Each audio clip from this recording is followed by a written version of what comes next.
Hello family, it's Miss B here, hoping everyone is doing well and working on the pieces to their puzzles.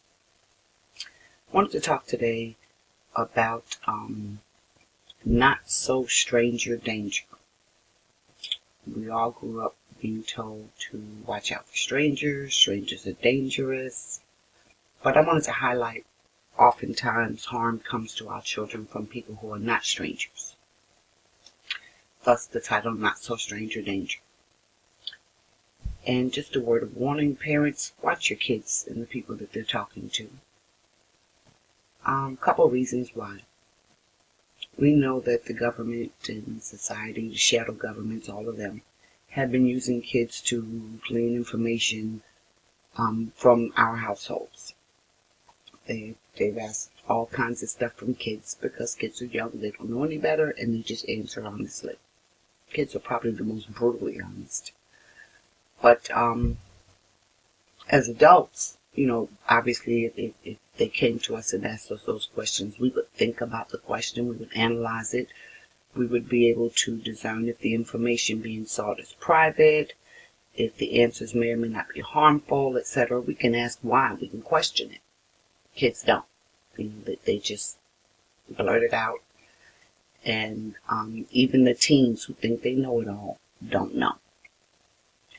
So just to give you a couple of references, I asked, how many times have you heard of the police or CPS or some other government office arriving at a house because a kid made a statement and that statement was taken out of context or was blown out of proportion?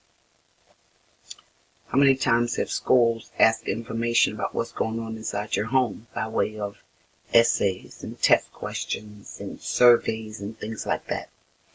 I made it a habit when the schools would send home these little permission slips for my kids to fill out surveys. My answer was always no, because the schools are not providing a copy of the survey in advance. And then who's to say the survey they provided you is what the kids are actually going to get? So my answer was always no. And at the same time, I would have conversation with my kids. No, do not fill out any surveys. If they want you to fill out a survey, you must bring it home to me and we fill it out together. So these are conversations you might want to have with your kids if you, if you have children of school age and they're going to public school or even private school for that matter.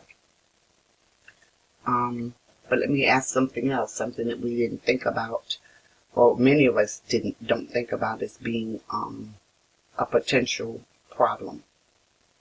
What about the Cops and Kids Community Connection type of programs? The ones that purport. Now remember, everything that is done, I won't say everything, but I'd say most things that are done have a dual purpose.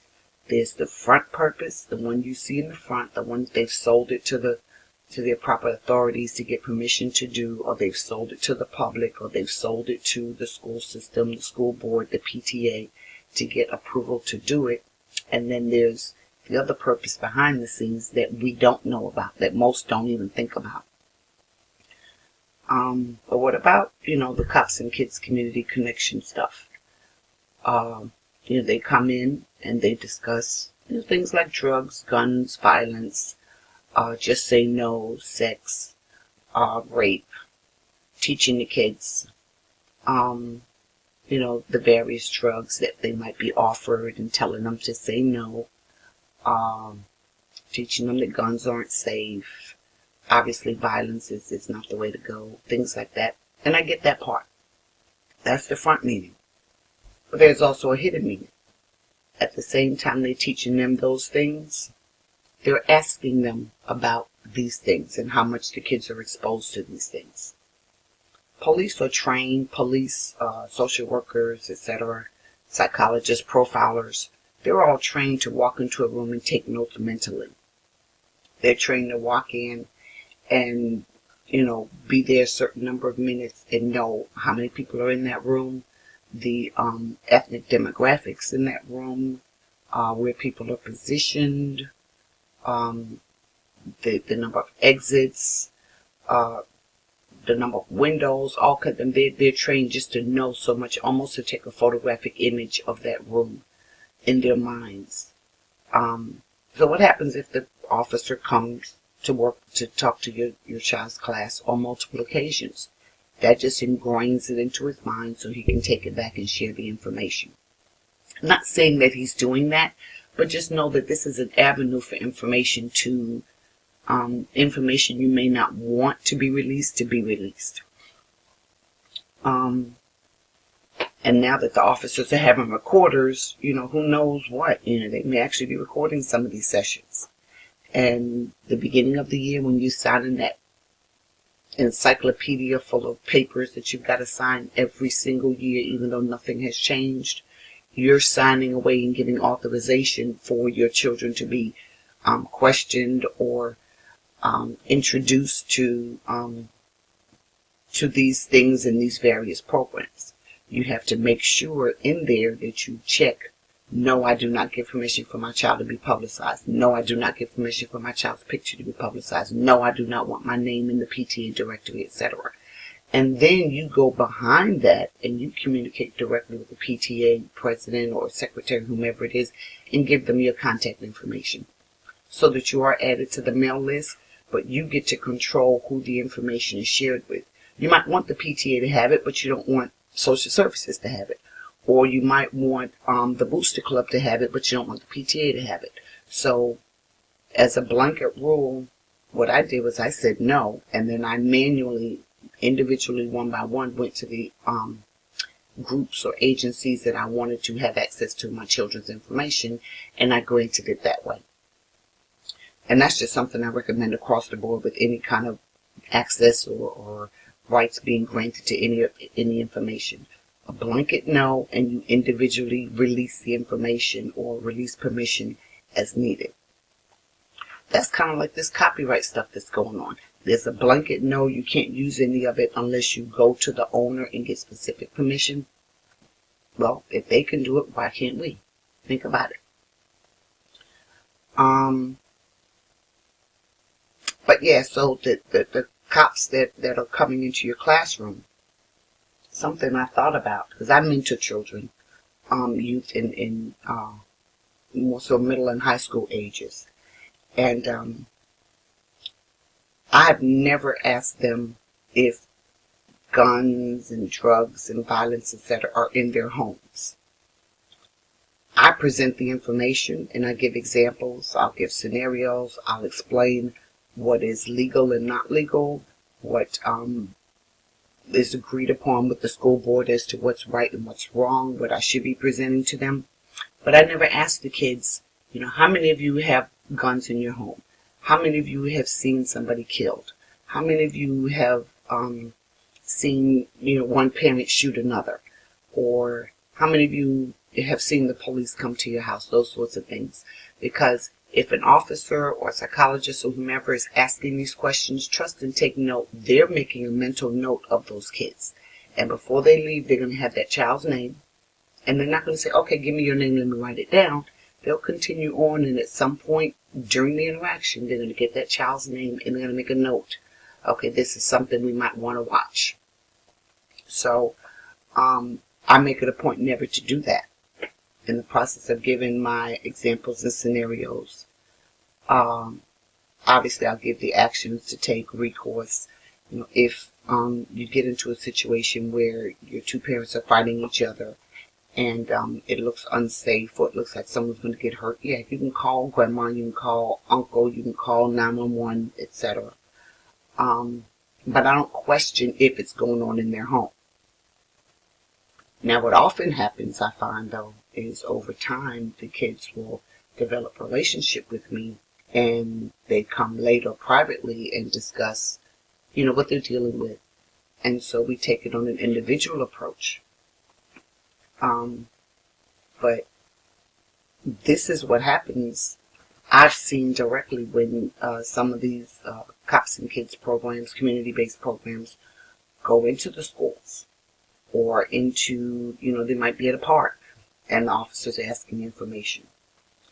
I remember one time in my younger years, I was a teenager, freshman in college, and had gone home for, I think it was summer or whatever it was. And a bunch of friends of mine and I Actually, no, I wasn't in college yet. I was getting ready to go to college. And it was like the first time my mother let me drive the car. And it was a big deal to me, and I wasn't messing this up. So a bunch of girlfriends and I, we got together, and in New York you could buy alcohol no matter what age. So got some wine coolers. And I live in the Bronx, and where we were going to be hanging out was all the way out in Queens. So, we go to a park, and girls got their wine coolers, and everybody's drinking wine coolers except me. And I remember an officer walks up. He doesn't drive. I don't know where he came from, but he showed up.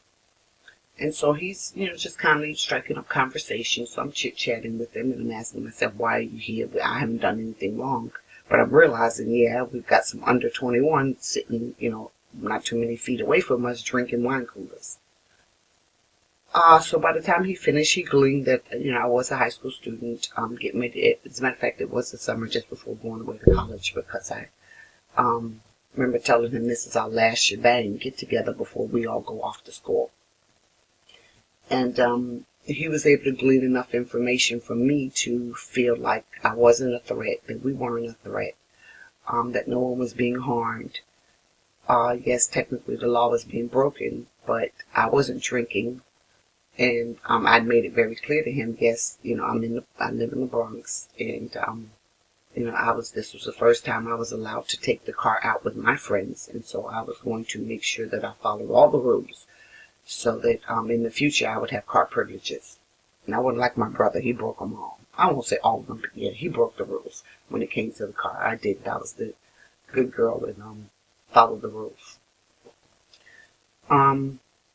So I say that to say, and I should have known it back then. I didn't even realize it, but this is just how subtle the officers will glean the information.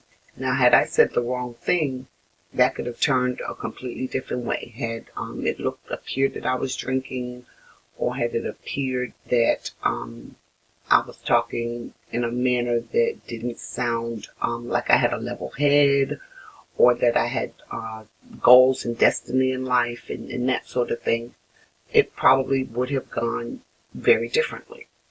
But because, I was able to talk to him in a manner such that indicated that, I wasn't, for lack of a better term, a thug or drugs involved or anything like that. We were just drinking wine coolers.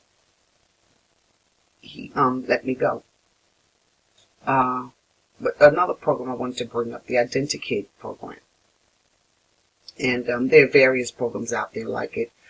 Some of them allow you to take a fingerprint card and take it home.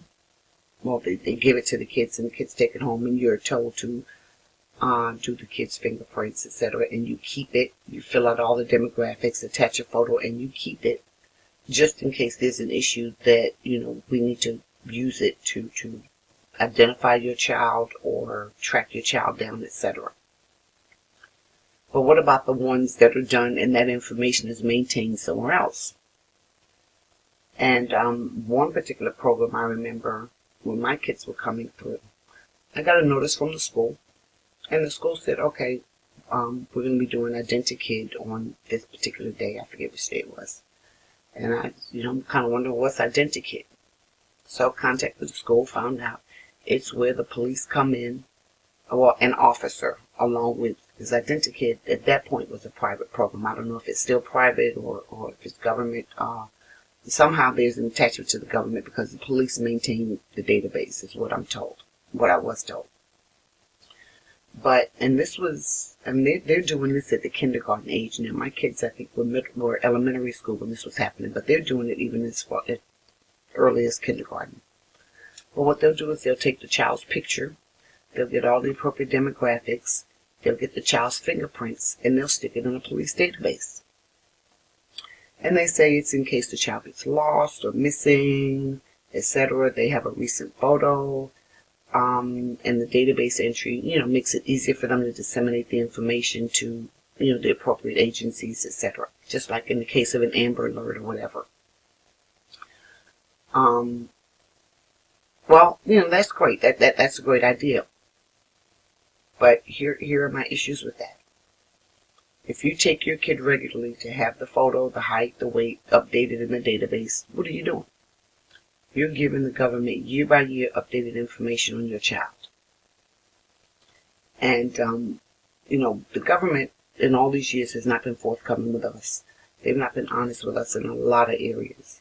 So, do you think they won't use the information they obtain for this innocent purpose?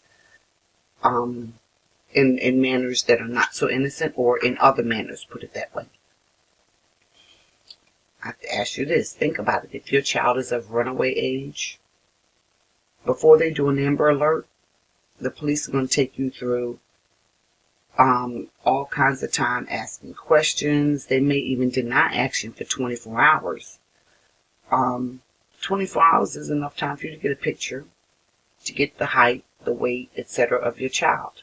So, do they need to have it in their database? If they're going to make you wait at least 24 hours before they issue an alert or take any action, you have enough time to get that information yourself without having your child's information sitting permanently in their database. And just to give a real life example, for those of you who part of my background includes working in the IT field.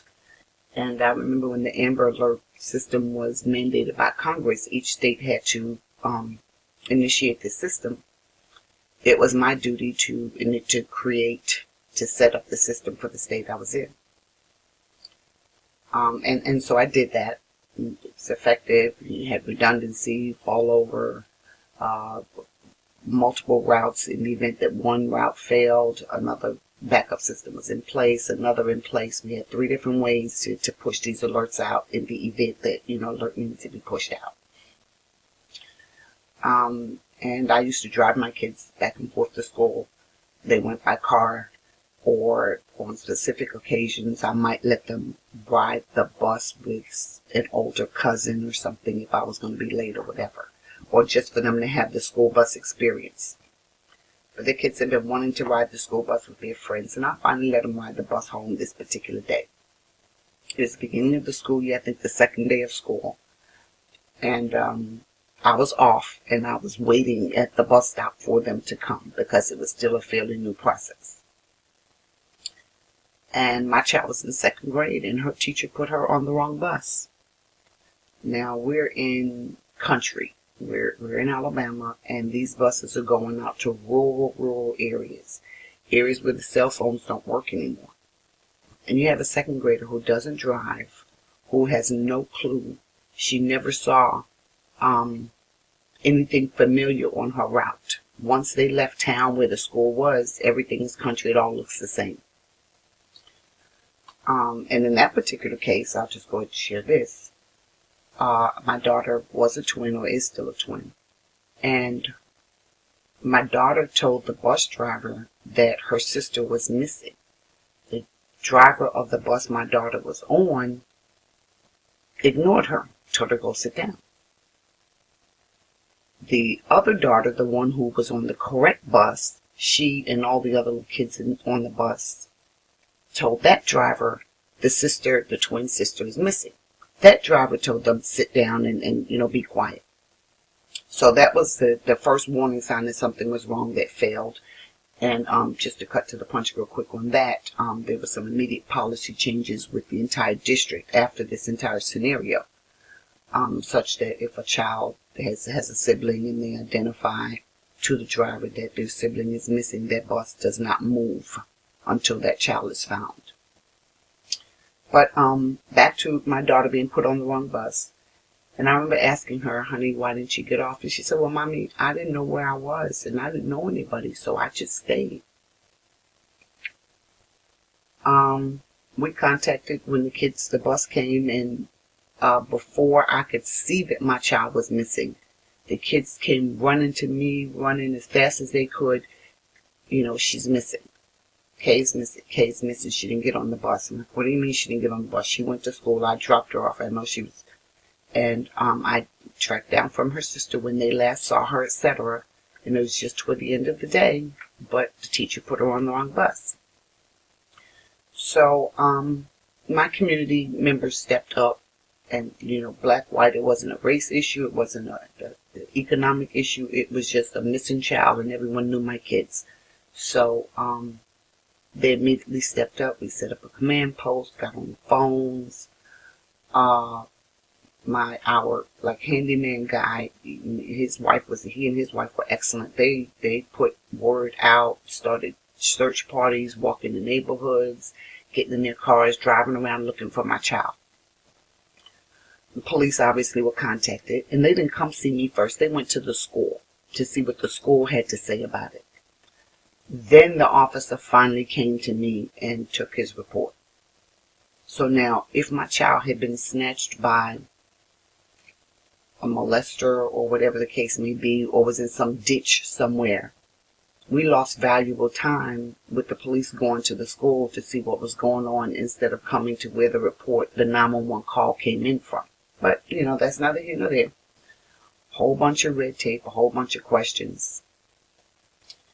And after a few hours, we finally found my child. We found her actually at the home of the male bus driver. She was what's reported to me. I was not permitted to go. I was not given the name or the location, etc. The police specifically would not allow me to accompany them to go get her. But we found her because of the community effort that was put out looking for her. We didn't go through the Amber Alert system. It was never even issued. I had already communicated with my office and let them know what was going on, so everything was in place. And they were waiting on me to give the word, and they were going to push the Amber Alert, whether the police authorized it or the local authorities authorized it or not. But, we were trying to handle it the police way first. And it took the community efforts to finally track down my child. Which drivers, who was accounted for. This particular driver, his cell phone did not work. There were no radios on the bus, and his home phone was off. So, for whatever reason, he had no way to communicate, and he had this extra child. And he didn't feel like driving back into town to return her. So he took her home and decided to wait until we found her. His wife was there. What I'm told is his wife was there. And my child was given refreshments, cookies and soda, I think Pepsi or Coke or something along those lines. Which, of course, at that point, my kids weren't, I didn't feed them a lot of junk, and soda was off the list. So I was a bit hot about that, but under the circumstances, I was glad to have my child, so I could tolerate the soda. And she was sitting down on the couch watching TV. BET videos, of course. I shouldn't say of course, but that was, another kind of stickler, like, no, my kids don't watch this either. So, but nevertheless, I was irate. Not irate, I was very upset. Actually, I maintained my composure very well through it all. But I was very, very upset that it was okay. I say all that to say, if in this case my child was legitimately missing, she wasn't of runaway age, she was last seen at school, she did not get on the bus to make it home, the teacher had already gone, so we couldn't even identify. The teacher, when they tracked her down at home, she couldn't remember which bus. She said, I think this one, I think that one. She didn't know which damn bus she put my child on. But in the meantime, in those couple hours, the officers never issued an Amber Alert. So, if obtaining this information, fingerprints, identity, etc., on these kids are meant to assist in situations like this where they can propagate the information immediately to authorities, why did it take them so long? That's not what these things are for, in my opinion. It just so happened that I worked for the Department of Public Safety. It just so happened that I implemented the Amber Alert system for our state. And so it just so happened that I personally was able to make the call to the state capital city, the capital city where my office was located, and communicate with and it was during business hours, so and get everything done in place, and it was just a matter of pressing a button. So I say all that to say, why again do we take our kids to have their information updated into the government databases? I just gave you a situation where an Amber Alert was necessary. No one knew where she was. All they knew was that she went to school. They believed she was put on one of these particular buses, and several different buses were called out. And you're talking a rural setting. This child could have gotten off anywhere along the way and been anywhere walking around the county on these back roads. An Amber Alert would have immediately notified everyone in the area, and she could have been found sooner. Now, in this particular case, as it turns out, the bus driver did not have a phone, and his cell phone didn't work. And so we did the same thing by way of personal calls, calling landlines, and getting people to go on hand and foot or in their cars, walking areas, walking around, knocking on doors, looking for her. And that's how we found her. But in this small area where news travels very fast, had an Amber Alert been issued, it would have gone across the TV screen. At which point the driver would have known, hey, these people are looking for this child, or his wife would have known. And maybe they would have taken the initiative to go next door and swallow their pride and say, my phone's not working, but I have this child, can you call and let them know where she is? Or do what he should have done and put her back on that bus and drive her back to campus. So I say that the only reason I can see for these IdentaKid type of programs is to document the kids. To document, especially those who are undocumented, those who may not be on the census rolls for whatever reason. Is it possible to create a potential pool to pull from later for criminal framing? Once your information's out there, you can be framed for anything. I mean, they're getting fingerprints. We're already pulling blood, and we don't know what happens to the blood when they go to the doctor. Because if it takes one drop of blood to identify someone genetically, why do they need a whole tube of blood? And in some cases, 2 or 3 tubes. Where does all that extra blood go? What is being done with that extra blood? Is it possible a reason to do these programs is to identify who the work races is going to be, or the numbers are going to be with this apparently new coming enslavement of the people? I think the risks definitely outweigh the benefits, especially when the purported benefits are just, they can be obtained in other ways. I just showed you. We did it. It took us a little longer. And I could have called and had the Amber Alert issued immediately. But we felt she was not necessarily safe, but that she wasn't so much in danger. That was my gut feeling, and so I went with it, and that's why I allowed it to ride out the way it did. But as a precaution, one of my first calls was to, my office to get everything in underway. But if we can obtain your child's name, their date of birth, and their fingerprints, at home where you maintain all this information, and pull it out within 30, 45 minute, 1 hour's notice, I say you keep your information private, you maintain it yourself, and don't put it in these databases. One last scenario I wanted to give to you about opening bank accounts. Kids must have state IDs to open accounts, supposedly. But an underage person doesn't have a state ID. And I went through this when my kids were, of age to open their accounts, their own checking accounts. They weren't 18, and the bank didn't want to let them open accounts because they needed to have state ID. And so the thing was to go to DPS, to get recorded in DPS books, to get fingerprinted, to get the biometric info that DPS collects, socials, all that other stuff, just to get an ID card to open a bank account. When the law doesn't require children to have ID when they walk down the street. They have birth certificates, they have school records, a lot of times they have school IDs, which is another way of getting your child's photo and their demographics as well in a database, so the information can be easily shared. My kids had passports as well as the passport ID cards. They had their socials, but according to the bank, there wasn't enough information.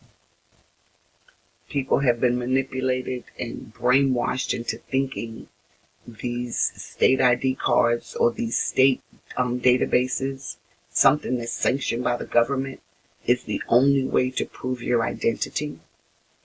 And I just tell parents, danger oftentimes is not coming from strangers. It's coming from people that you know.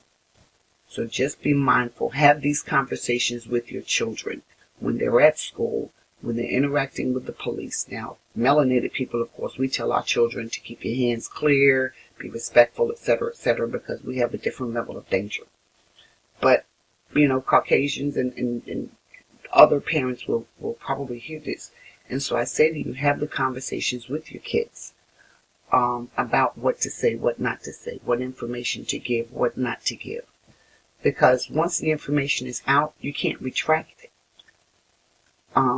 Government is not going to, whoever is maintaining this information is not going to erase your child's information out of their database. You can write them all you want. You can sue them all you want. Once that information hits a database, trust and believe it's been propagated to another database somewhere else. It's been backed up on magnetic media or however they're doing their backups. So even if they go through and do a wipe today of your kid's information, if they have to back up tomorrow, that information comes back. Or they could manually go put in the tape and put your child's information back. So keep those things in mind as we are allowing our kids to share information. We want them to be careful about what they share with whom. And it's sad to say because kids are so brutally honest, especially the younger grades. But we just want to be mindful and have conversations regularly with them. If you're in school and the police ask for this or they ask for that, one of my blanket things I started telling my children was, if you ever talk to the police, ever come to you for anything, I gave them a little strip of paper. They had to memorize it. They had one in their book bag. They actually had 2 or 3 in their book bag in various places, one in their pencil box, etc. And it pretty much said something along the lines of, I am a minor. I cannot talk to you. Please do not ask me any questions. Here is my mom's contact information. Mom, dad, and backup people, etc. I will not speak to you unless one of these people are present or they give me the okay, so you may reach them at this number, and when they give me the okay to talk to you, then I will. That was just something that I did. And I trained my kids that way. So, that's something you might want to consider. Leaving enough documentation around your child's property, and if they have, put it inside their phones. The kids have phones now. Put a little note inside the phone and, tape it to the back of the phone or whatever. So it has all your contact information, and it very clearly says this, I will not speak because I am a minor and because I'm exercising my Fifth Amendment right to not incriminate myself in anything, because I'm not of age to enter into any legal contracts, etc. My parent or parents are my legal guardians. They have full authority to enter any contracts, etc. In my behalf, so you must communicate with them before you can talk to me. So keep that in mind as we're moving into a state of being here in this country where the children have definitely been used, they've been manipulated, they're going to continue, and we've got to start being a little bit more wiser in the information that we're putting out. We've got to be wiser in the ways in which the information is obtained so that we can shut some of those doors. I'm a firm believer, you know what, they're probably going to get the information anyway, but I'm not going to give it to them. Being in the IT field, that was one of the things. If your computer must be hacked, let the hacker earn his pay. Let him go through the trouble of tracking down your IP address, your user ID, and your password, etc. Don't leave a strip of paper with your password on your computer and make it that much easier for him. Make him do the work to get it if he wants it that bad. And I say the same thing when it comes to the kids. Whomever wants their information, make them go through the extra steps to get it. Don't just give it to them, and don't allow your kids to just freely give it to them. That being the case, you guys stay safe. Keep your kids safe. Prepare your children. Have these conversations. It is critical that you have these conversations with your kids.